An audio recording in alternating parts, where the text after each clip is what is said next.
오늘 11장 전체 말씀을 통해서 하나님이 심으신 자리, 하나님이 심으신 자리라는 제목으로 은혜를 나누고자 합니다.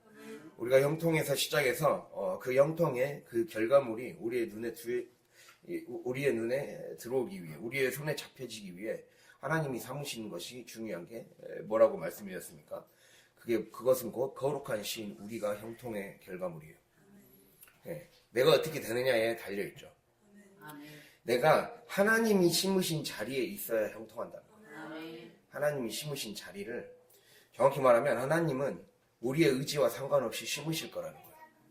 심으시는데 내가 그것을 어떻게 받아들이고 어떻게 취하느냐, 어떤 마음으로 살아가느냐, 그 태도의 문제가 우리에게 중요한 문제겠죠. 그래서 하나님이 심으신 자리, 오늘 말씀을 통해 은혜 받는 시간 되기를 바랍니다. 이 하나님은 거룩한 씨를 선별하신다 그랬어요. 지금 오늘 11장은 예루살렘에 거주하게 된 백성들을 얘기하고 있어요. 자, 저희가 이제 7장을 잠깐 보면요. 7장 4절을 볼까요? 7장 4절. 자, 6장 15절에서 7장 4절을 저희가 설교를 할 때요. 성벽 공사가 이제 성벽 재건이 끝났다 했어요. 성벽 재건이 끝났는데 7장 4절에서 딱 그 말이 나오죠. 함께 같이 읽을까요? 그 성읍은 광대하고 그 주민은 적으며 가옥은 미처 건축하지 못하였음이니라. 7장 4절이에요. 7장 4절. 그 성읍은 광대하고 그 주민은 적으며 가옥은 미처 건축하지 못하였다. 그 상황이라 했어요. 이 상황과 지금 11장이 연결되어 있어요. 제가 저번에 말씀드렸잖아요. 7장에서는 하나님이 뭐라 했어요? 하나님은 구별된 사람을, 제목이 뭐였어요? 구별된 사람을 뭐예요? 구별된 사람을 선별하신다 했잖아요. 그 선별 명단이에요. 11장이. 구별된 사람을 선별하기 위해 7장 5절에서 73절까지 명단을 확보한 거예요. 포로에서 돌아온 사람들의 명단. 그게 계보였어요. 7장. 거기에서도 이제 11장은 예루살렘에 거주하게 된 백성들. 하나님이 원하시는 게 뭐라고 있습니까? 하나님이 지금 원하시는 게 포로에서 돌아온 사람들이 뭘 원했어요? 예루살렘에 거주하길 원했잖아요. 예루살렘에 거주하길 원해서 오늘 예루살렘에 이제 살게 된 사람들의 명단을 얘기하는 거예요. 그러니까 하나님이 우리가 얘기 드렸잖아요. 지금 유다 백성들이 포로로 끌려갔어요. 유다라는 나라는 예루살렘만 있는 도시가 아니잖아요. 이 도시국가가 아니라 우리나라 강원도만한 크기의 나라였어요. 그 나라이기 때문에 그 나라의 여러 다른 도시들에도 살았겠죠. 그래서 살았다가 다시 돌아와서 자기 고향 돌아가고 싶어 하잖아요, 다들. 근데 하나님이 원하시는 거는 예루살렘에 있기를 원하셨죠. 하나님이 여기에서 예루살렘에 있을 사람들을 하나님이 특별히 선별하셨다는 거예요. 이거를 지금 다루고 있어요. 그러면서 오늘 말씀의 핵심은요, 하나님은 이렇게 거룩한 씨를, 우리를 거룩한 씨라 했죠. 거룩한 씨를 거룩한 땅에 심기를 원하세요. 그러려면 선별을 하시겠죠. 이 씨를 심어야겠다라고 고르겠죠. 그렇게 선별하십니다. 선별하실 뿐만 아니라 그 씨를 어디에 심을지도 직접 정하신다라는 거예요. 그런데요, 그 땅이요, 그 자리는 종종 황무하고 기대할 것이 없어 보입니다. 황폐하고 기대할 것이 없어 보여요. 우리가 예루살렘 하면 뭔가 되게 막 이미지로 생각하면 되게 막 천국이 느껴지고 되게 화려해 보이고 그렇지만 지금 이때 당시를 생각해 보세요. 그때 당시가 어땠어요? 이미 전쟁에 포화가 돼서 다 황폐해진 땅이에요. 사람이 제대로 살지 않는 땅이에요. 누가 그런 곳에서 살고 싶어 하겠습니까? 그걸 생각해 봐야 돼요. 사람들이 살지 않아하고 싶어 하는 땅. 아무런 기반 시설도 없는 땅. 사람들이 외면하고 싶은 땅. 그곳으로 하나님이 오라는 거예요. 근데 하나님이 거기에 심으신다는 거예요. 그게 오늘의 핵심이라는 거예요. 하나님이 심으신 자리는 황폐한 땅이다. 근데 그 황폐한 땅을 왜 하나님은 황폐한 땅을 심으실까? 그거에 대해서 우리가 살펴보고자 하는 것입니다. 제가 하나님이 심으시는 자리는요, 황폐하고 황무하고 황량하고 광야 같은 곳이에요. 뭔가 기대할 것이 없어 보이는 땅이에요. 제가 말씀드렸잖아요. 형통은 어디서, 결국에는 형통은 어디에서 얻게 되는 거예요? 그럼 마지막에 뭐예요? 어디에 놔줘, 나. 나에게서 형통을 찾아야 되는 거예요. 도로 나로 돌아가는 거예요. 형통하지 못하게 된 원인이 뭐예요? 원인이 뭐예요? 무분별이잖아, 무분별. 예. 잊지 마시기 바랍니다. 왜 내 삶이 불통하게 됐을까? 무분별 때문이라고 했잖아요. 선악과를 마음대로 따먹었기 때문에. 이 느헤미야 전체를 계속 지금 익숙해지라고 말씀드리는 거예요. 우리가 무분별하기 때문에 그 일이 생긴 거예요. 앞날을 알지 못하고 자기 마음대로 살았기 때문에 불통한 거예요. 형통하지 못한 거예요. 그래서 결국에는 나로 다시 시작하는 거예요. 결국에는 나를 하나님이 다시 그 자리로 심으시는 거예요. 너가 지금껏 황폐하다고 생각했던 그 자리가 곧 너가 심겨질 자리다 라고 말씀하시는 거죠. 그래서 오늘 말씀의 핵심은 형통은 좋은 환경을 얻는 것이 아니라 하나님이 정하신 자리에서 하나님이 정하신 그 황폐한 곳이 샘물이 나고 사막이 강물이 흐르고 이 황량한 곳에 헐벗은 산에 못이 솟아나는 곳, 샘물이 나는 곳, 샘물의 근원이 솟아나는 그 곳으로 하나님이 만들어주겠다는 거예요. 그것이 오늘의 말씀의 핵심이라고 할 수가 있습니다. 그래서 오늘의 딱 결론은 이거예요. 하나님이 심으신 자리가 이보다 더 좋을 수가 없는 자리라는 거예요. 하나님이 심으신 자리가 이보다 더 좋을 수 없는 자리다. 여러분이 있는 그 자리가 이보다 더 좋을 수 없는 자리다. 하나님이 여러분에게 주신 그 사람들이 이보다 더 좋을 수 없는 사람들이라는 거예요. 그것에서부터 시작해야 된다는 거예요. 이보다 더 좋은 자리는 어느 곳에도 없어요. 하나님이 그곳에 더 심었어요. 그때 당시의 예루살렘을 생각해야 돼요. 그때 당시에 예루살렘에 심으셨다는데 하나님이 이것을 하나님 보시기에 좋게 보셨다는 사실을 깨달아야 됩니다. 그것을 기억해야 돼요. 그래서 오늘 1절, 2절을 다시 한번 읽어볼까요? 1절, 2절, 11장. 백성의 지도자들은 예루살렘에 거주하였고 그 남은 백성은 제비 뽑아 10분의 1은 거룩한 성 예루살렘에서 거주하게 하고 그 10분의 9는 다른 성읍에 거주하게 하였으며 예루살렘에 거주하기를 자원하는 모든 자를 위하여 백성들이 복을 빌었느니라. 아멘. 예, 누가 예루살렘에 거주하게 됐는지를 크게 세 그룹으로 얘기하고 있어요. 첫 번째 그룹은 백성의 지도자들이에요. 백성의 지도자들은 모두가 다 예루살렘에 거주했습니다. 예, 그 제사장들, 그리고 솔로몬의 신하들, 그리고 레위인들, 그런 사람들은 다 예루살렘에 거주하도록 하나님이 그렇게 하도록 의무적으로 살도록 만들었어요. 그리고 두 번째로 그 남은 백성은 제비를 뽑아서 10분의 1이 거주하게 했어요. 10분의 9는 다른 곳에 거주하게 했죠. 그리고 세 번째로 2절에 예루살렘에 거주하기를 자원하는 자, 그들이 살게 했어요. 그래서 그들에게 축복을 빌어주면서 이곳에서 살 수 있게 해주신 거죠. 우리가 여기서 볼 수 있는 이 핵심 단어가 이 제비 뽑다라는 단어예요. 제비 뽑아. 그 남은 백성은 제비 뽑아 10분의 1이 예루살렘 성에서 살게 되었다. 이 말이 굉장히 중요한 뜻을 갖고 있어요. 이 제비 뽑다라는 말은 고랄이라고 해서 이 할당된 목 혹은 상속을 얘기해요. 하나님이 정하신 운명. 이걸 뜻해요. 하나님이 정하신 운명. 즉 자기가 원했든 자기가 원하지 않았든 하나님이 나를 다스리시고 하나님이 나를 가장 좋은 길로 인도하시는 이거를 섭리라고 그래요. 하나님의 섭리를 믿는 신앙. 하나님이 내가 원하든 원하지 않았든 하나님은 나를 가장 좋은 길로 인도하신다. 이거를 믿는 믿음이 제비뽑기에 반영된 거예요. 그래서 이 잠언 16장 33절 보면 사람은 제비를 뽑지만 결정은 하나님이 하신다 라고 나와 있어요. 우리의 인생의 결정권이 하나님께 있다는 거예요. 이제 내가 거룩한 씨가 되었고 우리가 어제까지 맹세와 인본과 맹세를 했죠. 내가 하나님께 완전히 헌신하기로 결단한 거예요. 나는 이제 거룩한 씨는 이제 물을 수가 없는 거예요. 이제 예전으로 삶으로 나는 안 돌아가는 거예요. 내 삶의 주파수가 완전히 옮겨졌기 때문에 내 삶에 나의 소속 국가가 바뀌었기 때문에 나의 생각과 나의 마음과 나의 어떤 선택권도 하나님께 맡기겠다. 그걸 당연하게 받아들이는 거예요.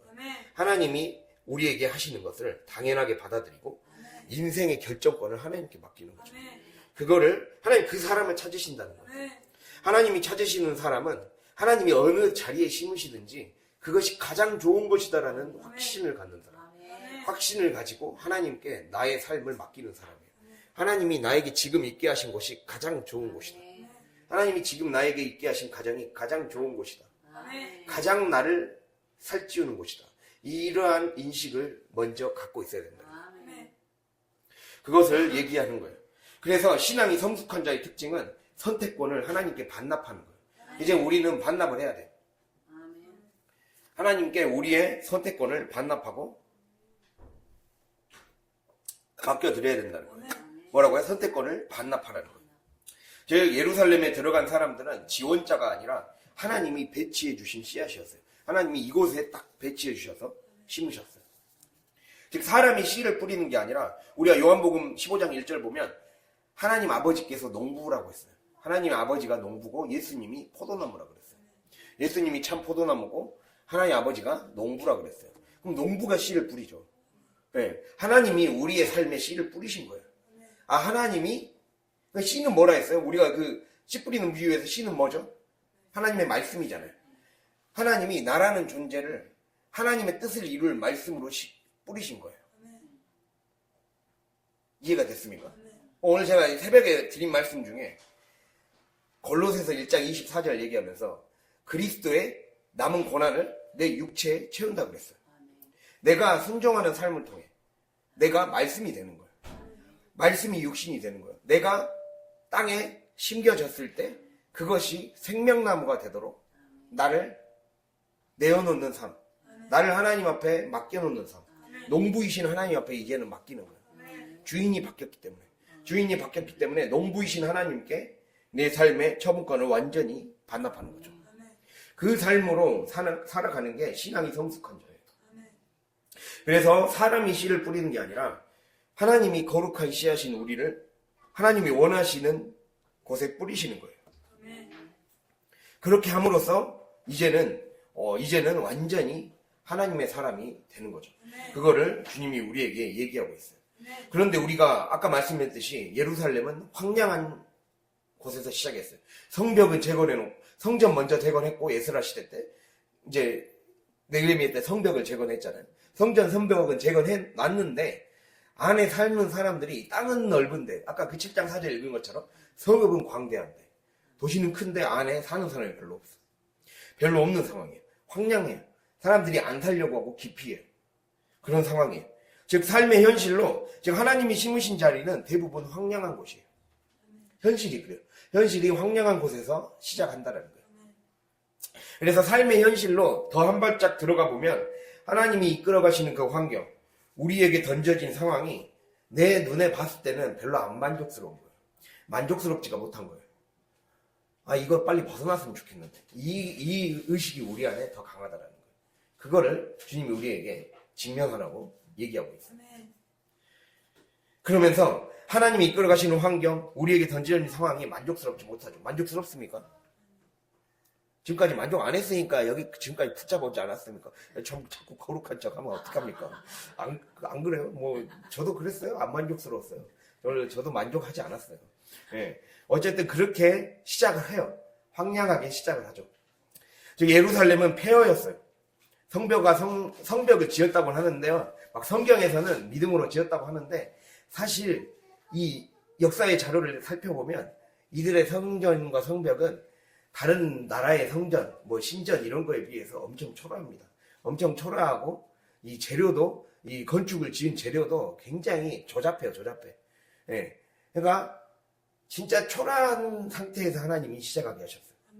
그거를 지금 얘기하고 있거든요. 그래서 이 상황에서 하나님이 지켜주시겠다는 약속을 계속 해요. 막. 스가랴 선지자에게, 학개 선지자에게, 여러 선지자를 통해서 그 시대 때 살았던 선지자를 통해서 너가 살고 있는 그 성벽이 비록 다른 나라에 비해 초라해 보이고 약해 보이고 금방 외적에 의해서 무너질 것 같아 보여도 내가 거기를 불로 둘러주리라. 이 이스라엘 백성이 불기둥 구름기둥으로 인도해 두셨듯이 내가 그곳을 불기둥 구름기둥으로 덮어주겠다. 보호해주겠다. 이렇게 약속하셔요. 그 약속이 나오거든요.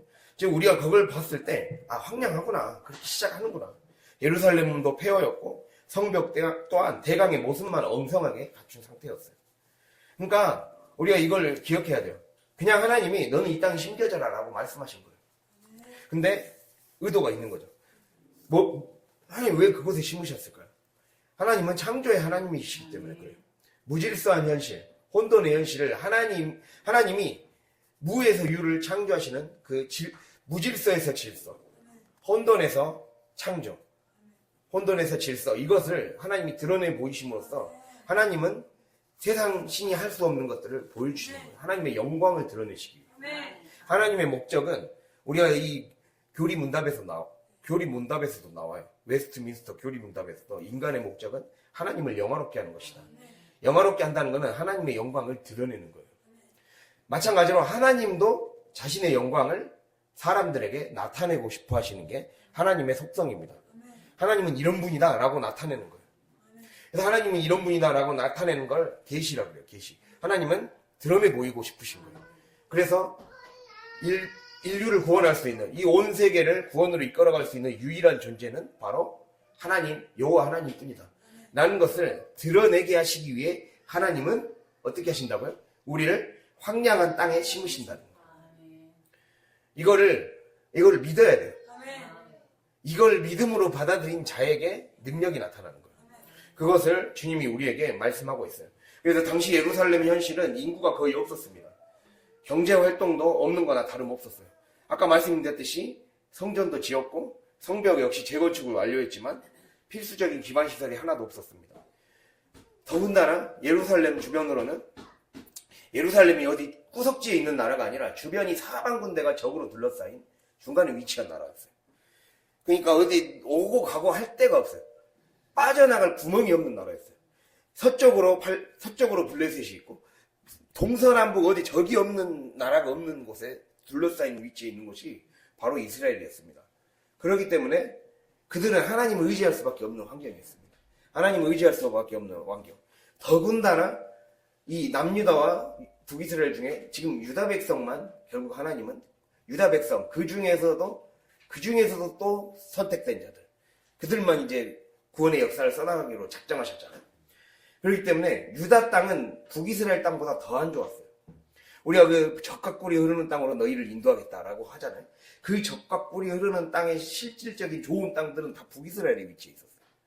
다 막 비옥하고 농사 잘 되고 물 많고 환경 좋은 땅은 다 북이스라엘 쪽에 위치해 있어요. 오히려 남유다는요 환경이 열악했어요. 대부분의 70%가 사막으로 이루어져 있어요. 사막, 광야. 그래서 비도 우기 때만 바짝 내리다가 다시 건기 때 비가 안 내려요. 그러니까 하나님을 온전히 의지할 수밖에 없는 그런 삶으로 하나님이 이끌어 가신 거예요. 그것을 보여주는 거예요. 우리에게 그것을 보여주고 있습니다. 그래서 그런 애초부터 그들의 출발이 그랬어요. 출발이. 우리가 성경을 하나 찾아볼까요? 시편 2편을 보겠습니다.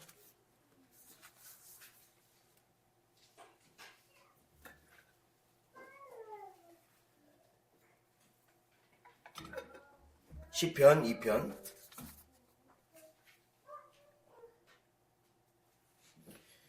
시편 2편 6절입니다. 함께 읽겠습니다. 내가 나의 왕을 내 거룩한 산 시온에 세웠다 하시리로다. 아멘. 이 시편 2편은요, 하나님이 다윗을 왕으로 세우셨을 때, 다윗이 이제 예루살렘을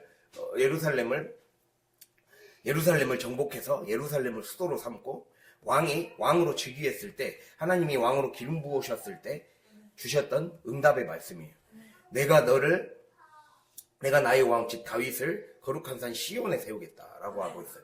근데 시온이라는 말의 뜻이요, 원래 시온이라는 말의 뜻이 어디에서 나오냐면 건조함, 황무함, 메마름 이런 뜻이에요. 시온이라는 말의 뜻이 원래 거기에서 나왔어요. 건조함, 황무함, 메마름. 거기에서 시작했어요. 즉 하나님은 이 건조함, 헐벗은 산, 외딴 곳 이런 뜻이거든요. 원래 뜻이.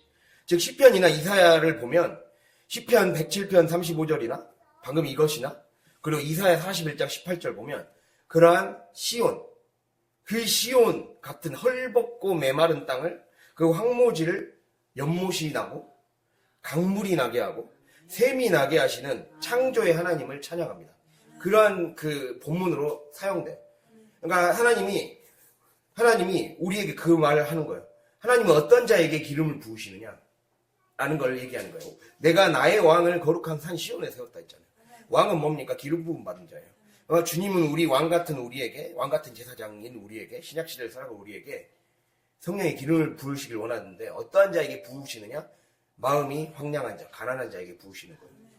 마음이 황량한 자, 마음이 황량하고 가난한 자를, 그 가난한 자가 그 심령의 가난함을 하나님을 의지하면서 개간하는 자, 하나님을 의지하면서 개척하는 자, 그 개척의 영성을 지닌 자를 하나님이 기름 부으시는 거예요.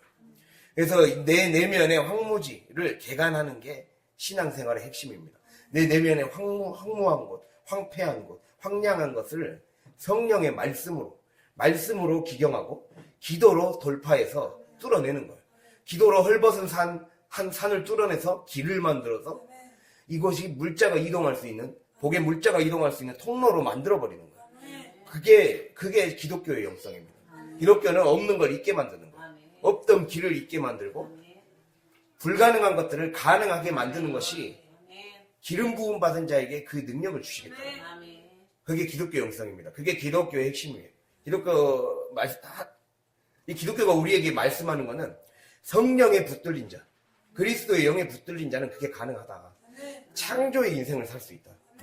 불가능한 걸 가능케 할 수 있고, 그리고 안 될 것 같은 것을 되게 하신다. 그래서 이 아브라함의 신앙을 뭐라고 그러죠? 로마서에서 바랄 수 없는 중에 바라고 믿는 믿음이라고 했잖아요. 바랄 수 없는 중에도 주님이 죽을 것 같았던 이삭을 살릴 것이라고 믿었고, 그리고 이미 폐경기라고 생각했던 사라에게 하나님이 바랄 수 없는 중에 될 것이라고 하나님을 믿은 거예요. 약속을 믿은 거예요. 그러니까 그리스도인들은 말씀을 믿는 자들이에요. 현실을 믿는 자들이 아니라, 현실 갖고 계산하는 자들이 아니라 말씀 갖고 믿고 창조의 삶을 개척해내는 자들이에요. 그게 바로 기독교 영성의 핵심이라는 거예요. 우리가 이제 그러한 마인드로 살아가야 된다는 거예요. 이미 그 주파수로 이동한 이상 기독교인은 다르게 살아가야 된다는 거예요. 현실을 창조해내야 되구나. 그러려면 나의 이전에 늘 내 삶은 황량하니까, 내 현실은 궁핍하니까, 가난하니까 여기까지겠지 라고 생각하며 주저앉아 있지 말라는 거예요. 주저앉아 있지 말라는 거예요. 하나님은 주님을 붙잡는 자에게 기름을 부으시면서 그 다윗 같은 형제 중에 누구도 거들떠보지 않았던 다윗에게, 막내 아들 다윗에게 기름을 부으셨잖아요. 이스라엘의 전통에 의하면 장자들이 축복을 받고 장자가 기름 부음을 받을 수 있잖아요. 근데 하나님은 가장 막내 아들에게 기름을 부었어요. 그런 것만 해도 자격 없는 우리에게 기름을 부을 수 있는 가능성이 우리 모두에게 있다는 것을 얘기해 주는 거예요. 여러분, 그 말씀을 믿어야 돼요. 건조하고 메마르고 황무한 나 같은 사람을 통해, 우리의 가정 같은 환경을 통해 생명을 창조할 수가 있구나. 바꾸실 수가 있구나. 이게 하나님이시구나. 이걸 얘기하는 거예요.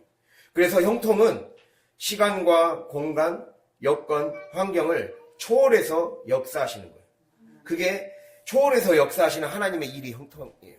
형통은 초월해서 역사해요. 시간을 초월하고, 공간을 초월하고, 여건을 초월하고, 환경을 초월하죠. 심지어 나의 물질을 초월하고, 내 생각도 초월하죠. 그걸 초월해서 일하시는 게 형통이라는 거예요. 내 생각을 넘어서야 되고, 나의 감정을 넘어서야 되고, 그리고 시간과 여건과 물질을 넘어서야 되는 거예요. 그걸 자꾸 넘어서기를 주님이 바라시는 거죠. 오늘 아침에 얘기한 것처럼 그게 어떻게 보면 내가 영적인 할례를 하는 거예요. 내가 내 자신을 잘라내는 거죠. 나를 넘어서는 게 잘라내는 거예요.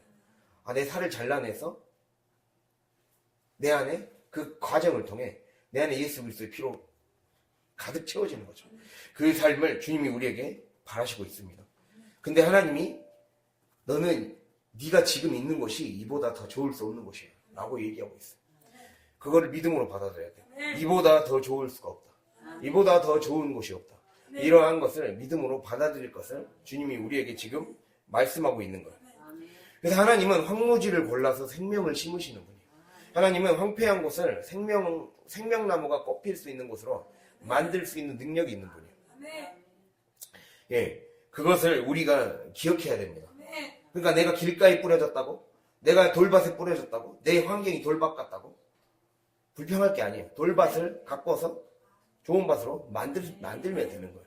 그것을 우리가 꼭 기억할 수 있기를 바랍니다. 그래서 결국에는 이 개척의 삶, 개척의 신앙을 주님이 우리에게 원하시는 거예요. 즉 우리가 심어질 땅을, 내가 심겨질 땅을 내가 선택하는 게 아니라 바로 하나님이 나를 선택해 주셔서 내가 그곳에서 개간하게 하신다라는 거예요. 우리가 성경을 하나 더 찾아볼까요? 창세기 13장.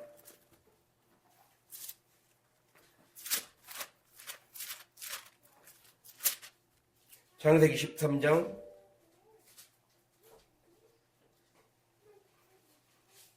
14절 15절.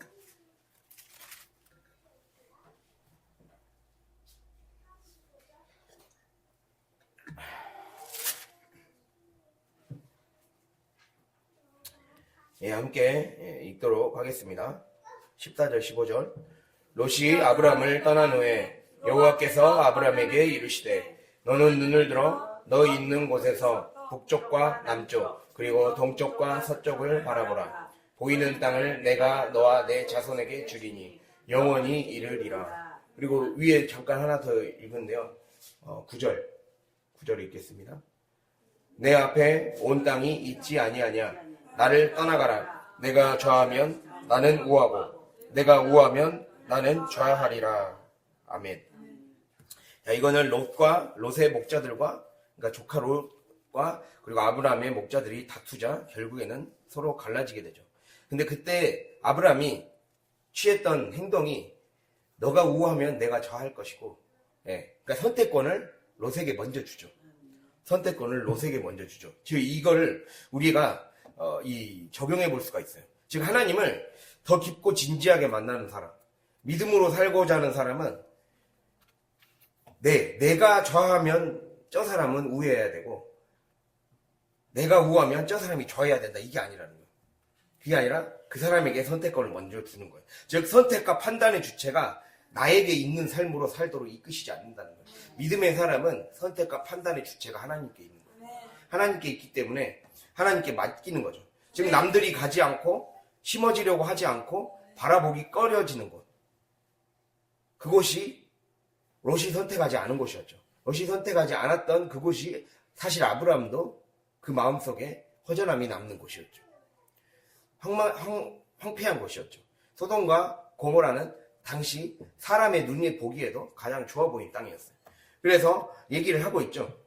13장에 그 에덴 같아, 여호와의 동산 같다라고 나와 있잖아요. 10절에. 13장 10절에. 소돔과 고모라를 멸하시기 전이었으므로 여호와의 동산 같고 애굽 땅과 같았더라. 여호와의 동산 같다고 그러잖아요. 에덴 동산 같이 좋아 보였다라고 지금 얘기하고 있잖아요. 그러니까 눈에 보기에 누가 보기에도 이곳은 최고의 땅이다라고 생각되는 것을 자기가 원했을 건데 그 선택권을 조카에게 넘겼다는 거예요. 이게 믿음의 사람의 모습이라고 할 수가 있습니다. 즉 아브라함이 남들이 가지 않고 그리고 내가 심겨지고 싶지 않아. 그걸 바라보기 꺼려합니다. 혹은 이것을 바라보고 소망하는 곳일 거라고는 생각조차 안 하고 살아가요. 이러한 환경은 나는 생각해 본 적이 없어. 하나님이 내가 기도를 했는데 이러한 식으로 나를 이끌어갈 것이라고는 생각도 해본 적도 없는데 나는 자꾸 이걸 기도하는데 하나님 나에게 A를 주세요 했는데 자꾸 생각지도 못한 길로 인도하셔. 그게 이거죠. 하나님, 우리가 원하는 건 소돔을 원했어요. 엄밀히 말하면 영적 눈이 열리기 전에 소돔을 원한 거예요. 우리는 소돔을 원했고 고모라를 원했죠. 근데 딱 나를 자꾸 돌아보면 다른 곳을 가리키는 거예요. 그게 믿음의 삶을 정말 하나님이 사랑하시는 사람, 하나님이 선별하시는 사람, 하나님이 심고자 하는 사람의 특징이에요. 여기서 딱 화면을 딱 크게 해야 딱 뭔가 딱 이게 박자가 맞으면서 이게 딱 가는데 여기에서 딱 벌써부터 시험에 들어가고 딱 갑자기 그래버리면 그러면 좀 내가 좀 생각 좀 해봐야 돼. 약간 좀 물을까? 약간 꼭 그런 식으로 꼭 말씀을 받아들이네요, 갑자기. 왜 갑자기 조용해져 버리죠? 방금 전까지 하나님이 심으십니다, 창조하십니다 할 때 아멘 하더니 갑자기. 그러게 생각해보니까 좀 물러야 될 것 같네요. 약간 그런 느낌이네요. 어쨌든 그런다는 거예요. 그래서 이 아브라함이 롯에게 했던 말은 단순히 그가 대범하고 포용적이어서 관대함을 베푼 게 아니에요. 그러니까 아브라함이 속이 좋아서 막 속 깊어서 막 그래 뭐 조카 잘 돼야지 이 마음으로 한 게 아니라는 거예요. 성경은 영적인 책이잖아요. 영적으로 해석해야 돼. 우리가 인간적으로 이게 자기 조카니까 잘해줬겠지. 그게 아니에요. 그렇게 읽으면 안 돼요. 그게 아니라 이게 나는 내 선택권이 하나님께 있구나. 이거를 보여주는 거예요. 믿음의 사람은 어떻게 선택하는가. 선택과 판단권이 하나님께 있음을 보여주는 사람의 시청각 교육을 아브라함을 통해 보여주신 거예요. 내 눈에 좋아 보이는 것을 선택하지 말라는 거예요. 하나님이 보여주시는 것을 선택해서 가라는 거예요. 그곳을 믿음으로 따라가라는 거예요.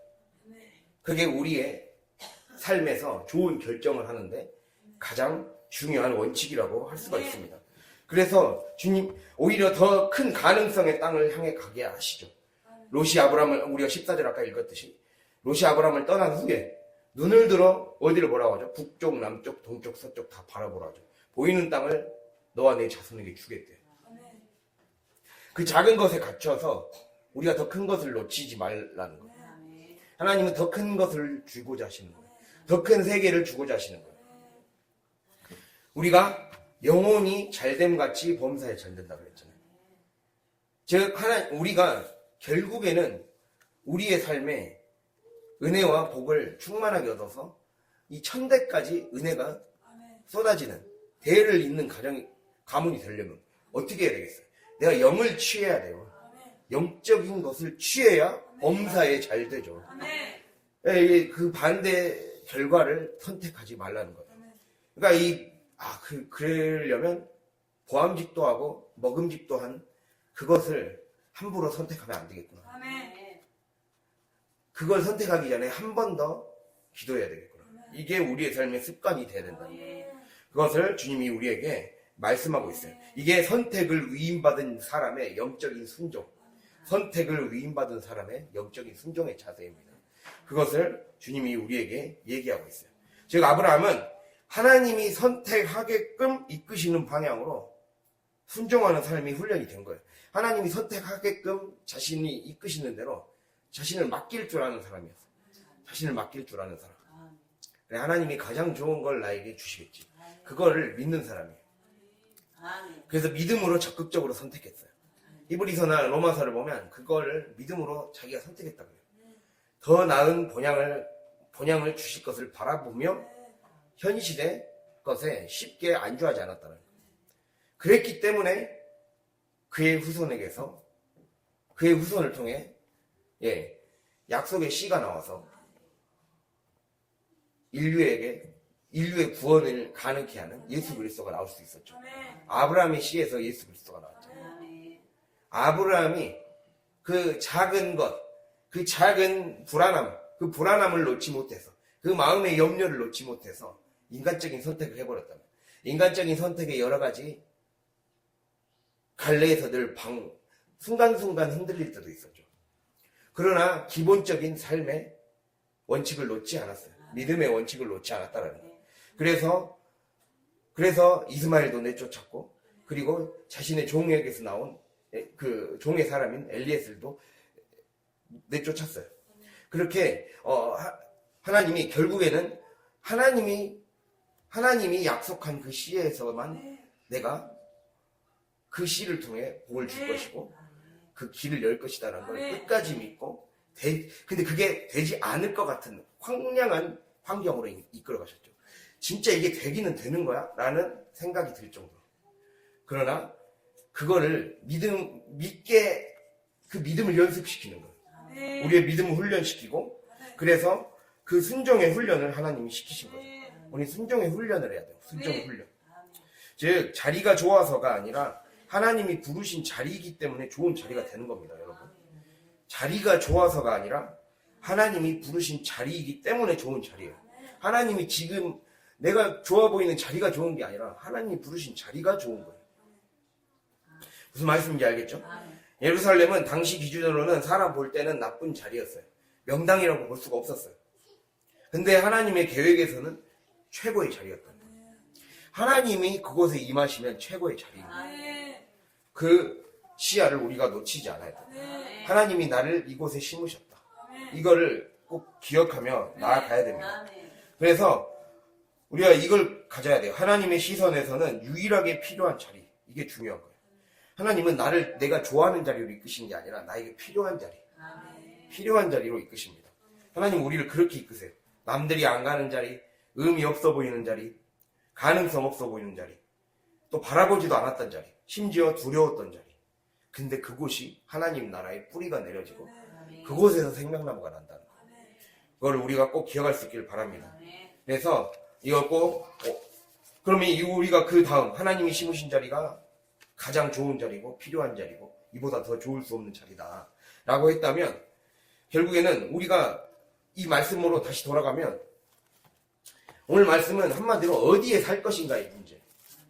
오늘 11장을 읽어보면 누가 어디에 거주하였다라는 말이 계속 나와 있어요. 누가 어디에 거주하였다. 어디에 거주했다. 거주라는 말이 많이 나와요. 거주가 핵심 키워드예요. 오늘의 본문은 거룩한 시의 관점에서 보는 거예요. 거룩한 시의 관점에서 본다면 이 나의 농부이신 하나님께서 나를 거룩한 땅 예루살렘에 선별해서 그곳에 거주하라고 하는 거예요.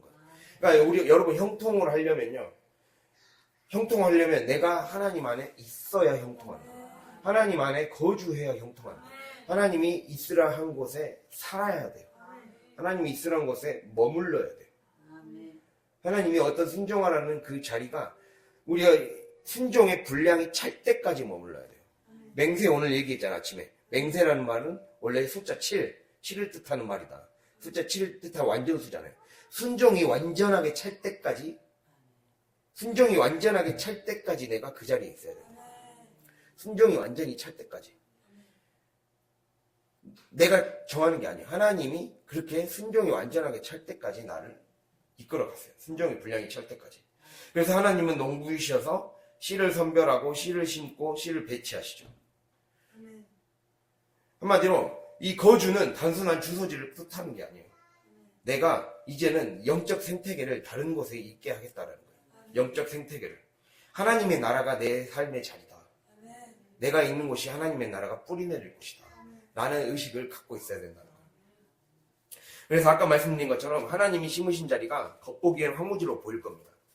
그런데 만약에 우리가 하나님이 뿌리신 그 땅을요, 황무하고 황량하고 헐벗고 뭔가 힘들어 보이고 이런 겉모습만 보고 자꾸 외면하고 자꾸 회피하고 자꾸 해찰 부리고 이렇게 방치해버린다면 그때 거룩한 땅이 위기를 맞게 되는 거예요.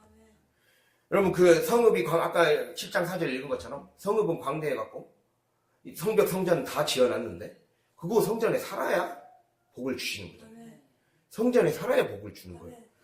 근데 그걸 살지 않고 그냥 자기가 살고 싶은 곳에 산다 생각해봐요. 자기 고향에 산다고. 자기 고향 땅에 돌아가서 그냥 편한 대로 산다고 생각해봐요. 그럼 어떻게 되겠습니까? 그들이 성벽과 성전을 재건하면서 수없이 대적들을 물리치고 그들이 방해하지 못하도록 힘썼는데 기껏 잘 지어놓고 기껏 은혜 받아놓고 다시 은혜 닦아먹는 거예요. 그러니까 일곱 귀신을 다시 들리는 거예요. 그거는 기억해야 돼. 일곱 귀신을 다시 들리는 것과 똑같아요. 그럼 바보 같은 행동을 하면 안 된다. 우리가 은혜를 받았으면 꼭 찾아오는 게 내 삶의 황량한 현실을 마주하는 거. 그거예요. 그러잖아요. 내가 은혜를 받았어요. 삶의 자리에 돌아왔어요. 여전히 게으름의 습성이 남아있는 나를 보고 낙심해요. 여전히 가정의 현실을 보고 좌절해요. 여전히 변하지 않는 여러 가지 환경을 보고 또 계산기가 돌아가요. 하나님은 말씀을 순종하라 했는데 또 내 계산기를 돌리고 있어요. 그게 바로 황량함을 보는 자세예요. 황량함을 눈에 보이는 것만 보면서 판단하고 하는 자세. 그것이 우리의 삶에 늘 남아있다라는 거예요. 근데 그것을 그냥 그대로 이러기 때문에 힘들다라고 놔둬버리면 마귀가 들어온다는 거예요. 마귀가 들어오는 거예요. 그러니까 순종을 하지 않으면 마귀가 들어와요. 여러분 순종하지 않고 자꾸 내가 미루면 그 안에 마귀가 집을 짓고 살아요. 그게 주님이 우리에게 지금 말씀하시는 거라는 걸 깨달아야 됩니다. 우리가 말씀, 이 본문이 나와 예수님도 말씀하셨죠. 누가복음 찾아볼까요?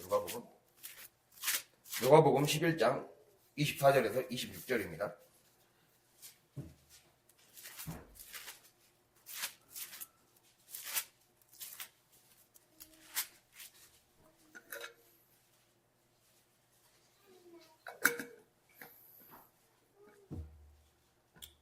(112페이지) 11장 24절에서 26절 같이 읽겠습니다. 더러운 귀신이 사람에게서 나갔을 때에 물 없는 곳으로 다니며 쉬기를 구하되 얻지 못하고 이에 이르되 내가 나온 내 집으로 돌아가리라 하고 가서 보니 그 집이 청소되고 수리되었거늘 이에 가서 저보다 더 악한 귀신 7을 데리고 들어가서 거하니 그 사람의 나중 형편이 전보다 심하게 됩니다. 말씀을 같이 읽어요. 네. 더 심하게 되느니라. 네. 그래서 그거예요. 지금 우리 오늘 말씀 본문에 적용해 보면 기껏 이스라엘 민족들이 이방 민족과의 혼합을 또 거부했고 거룩을 목숨 걸고 사수했어요. 열심히 성전 짓고 성벽도 재건해 놨는데 실제 삶, 일상을 우리가 어떻게 결국에는 형통은 어디에서 찾아오냐면 하나님과 함께 성령과 함께 동행하는 삶. 그게 돼야 돼요. 그러니까 우리가 예배 때 은혜 받았다고 형통되는 게 아니에요. 예배 때 은혜 받았으면 삶에서 성령과 동행하는 삶을 살아야 돼요. 동행하면서 순종을 채워가야 돼요. 내 살을 잘라내 가면서 순종을 완성해 가야 돼요. 하나님은 바로 그곳에 형통이 있다라고 주님이 말씀하시거든요. 그 실제 삶, 그러한 사람에게 하나님이 임재하셔서 다가오셔서 복 주시는 거예요. 근데 예루살렘이 비어 있으면 내 삶에 그 순종으로 채워나가야 될 시간을 방치해 놔버려요. 공간을 방치해 놓고 그냥 예배만 드리는 것만 생각하는 거예요. 공적인 예배만 생각하는 거예요. 그거는 예루살렘을 비워놓는 거예요. 예루살렘을 비워놓는 거예요. 대적 마음대로 그냥 갖고 놀라고 냅두는 거예요. 내가 말씀을 들었으면 우리가 세밀하게 접근해야 된다 했잖아요. 세밀하게 접근해야 세미한 음성을 들으면서 내 소리가 이전에 옛사람의 소리가 들어올 틈을 안 만들어줘야 돼요. 그래서 다 쫓아내야 돼요. 계속 쫓아내서 더 들어오지 못하도록 계속 관리해줘야 돼요. 그래서 그걸 관리해줘야 되는데 조금이라도 비틈을 하겠다가 금방 또 세상 소리 들어와요. 금방 또 욕망의 소리가 들어오고 육의 미혹이 슬며시 찾아온단 말이에요. 이거 허용하지 말라는 거예요. 그것을 주님이 우리에게 얘기하고 있어요. 즉 예루살렘을 비워놔버리면 우리의 마음에 영혼의 집을 비워놓지 말라는 거예요. 영혼의 집을 성령으로 늘 채워가고 말씀으로 채워가고 말씀에 잠기라는 거예요. 순종 잘하고 싶으면 말씀에 잠겨야 돼요. 이방 세력, 예루살렘을 비워놔버리면 이방 세력과 세속적 질서, 탐욕, 혼합주의, 내 안에 혼합주의 신앙적인 부분들, 우상숭배적인 부분들, 혼미함의 영, 이것이 다시 들어오는 거예요. 내 안에 다시 다른 영이 들어오는 거예요. 그렇게 하지 말라는 거예요. 애쓰고 힘써서 순종을 이뤄나가기에 발버둥 쳐야 돼요. 그래서 시간에 져야 되고 그리고 공간에 철저해져야 돼요. 그것을 주님이 우리의 삶에 얘기해주고 있어요. 그래서 여러분 우리가 느헤미야 다룰 때 새벽에 다룰 때 10장을 다뤘잖아요. 10장 다루면서 이스라엘 백성들이 했던 행동 중에 하나가 하나님의 전에 자꾸 성물들을 채워갔어요. 곡식을 채우고 그리고 하나님의 전에 필요한 것들을 물품들을 자꾸 채웠어요. 그 말은 뭐예요? 내 안에 하나님의 거룩한 것들을 자꾸 채우라는 거예요. 틈을 허용하지 말라는 거예요. 시간에 틈을 허용하지 말라는 거예요. 거기에 뭔가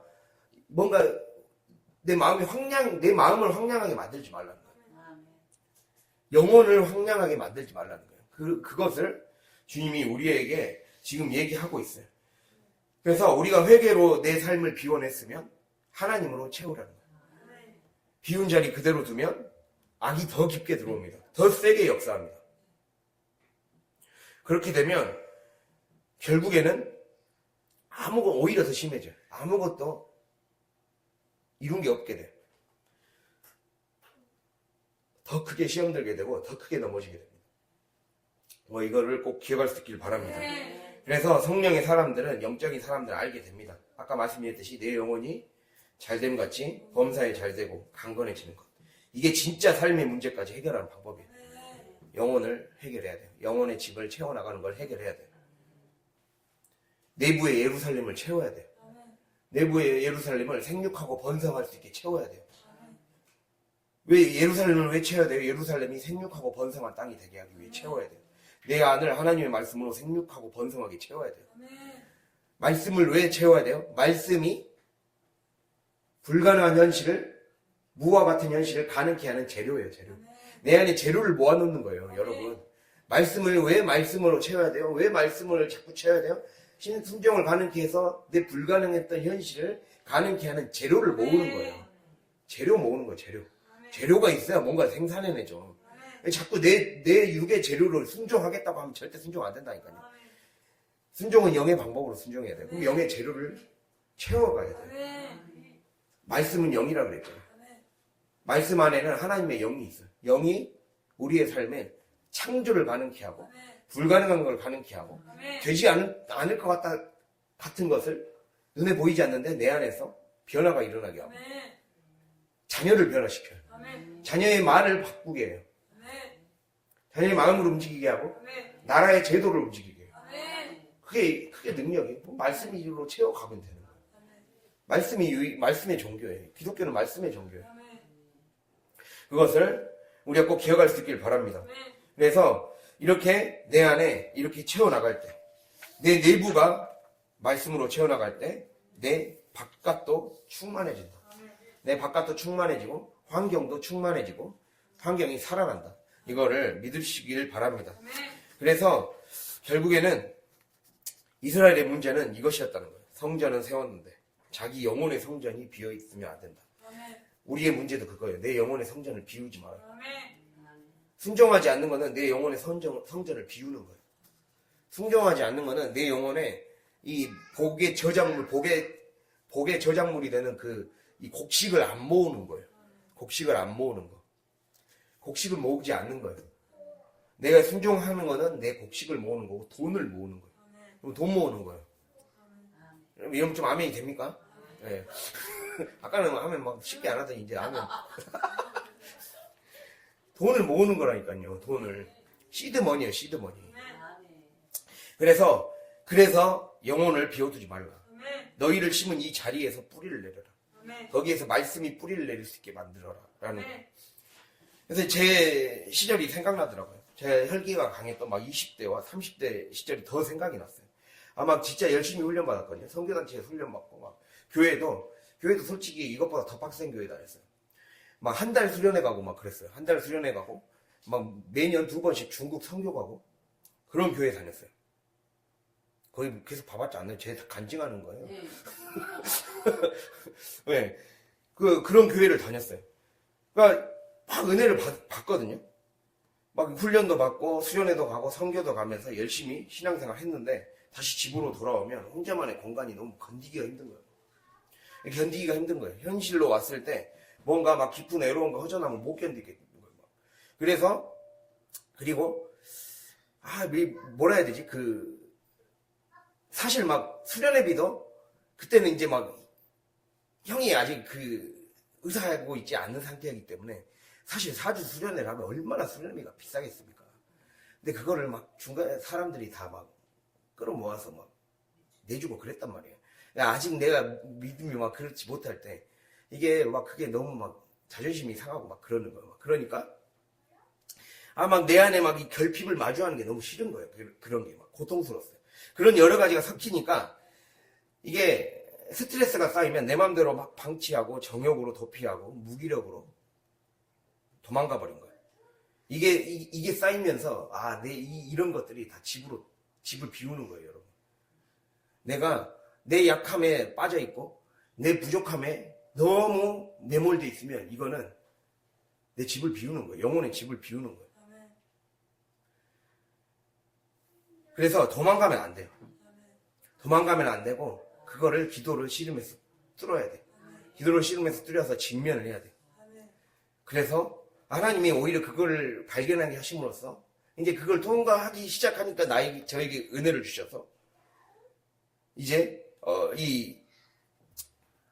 그 은혜가 결국에는 지금의 목회자가 되게 하는데 좀 중요한 자양분이 된 것 같거든요.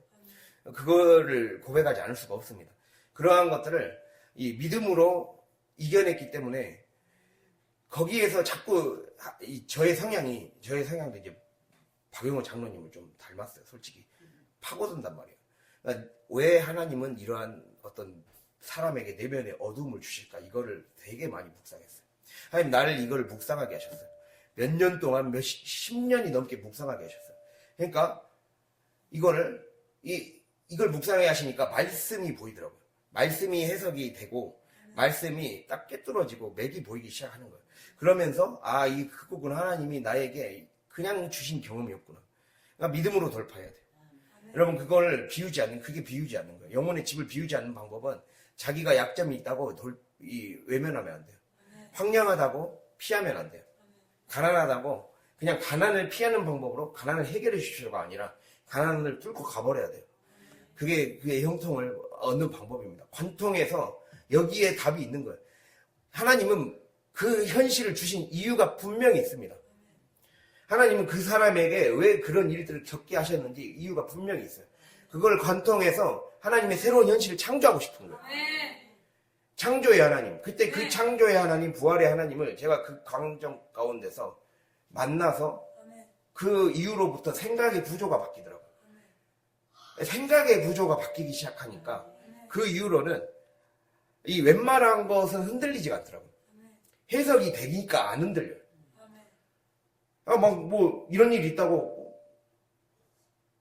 크게 안 흔들리는 거예요. 그게 관통해서 이게 가능했어요. 여러분 관통하면 보이게 되어 있어요. 보이게 되어 있고 발견하게 되어 있고 이게 딱 잡히기 시작해야 돼요. 그게 진짜 지적인 동의예요. 지적인 동의는 이게 뭔 말인지 알아먹었어요가 아니에요. 내가 관통했더니 하나님의 계획이 보이는 거. 하나님의 계획이 보이는 거. 관통했을 때 하나님의 계획이 보이는 게 바로 지적인 동의예요. 그때 그 동의가 될 때 영성으로 넘어갑니다. 그때 영성으로 넘어가요. 지성에서 영성으로 넘어가요. 저의 체험이었어요, 이게. 그때 이게 딱, 이거다라고 딱, 뭔가 황금같이 딱 다가오더라고요. 잡히더라고요. 그러면서 내 안에 확신이 생기면서 더 이상 흔들릴 일이 없는 거예요. 그래서 죄가 여전히 나를 짓누르는 현실 가운데서도 이거는 싸우라고 하나님이 나에게 주신 거다. 이거를 싸우면요. 죄와 싸우면 그것 때문에 힘 생겨요. 그것 때문에 영역 주세요. 그것 때문에 능력 주시고 그것 때문에 현실을 창조할 수 있는 내 안에 재료가 축적되는 거예요. 그게 기독교의 역성입니다. 이게 진짜 그러니까 가장 현실적인 종교예요. 제가 봤을 때 기독교가 가장 현실적인 종교입니다. 불교는 현실을 도피하잖아요.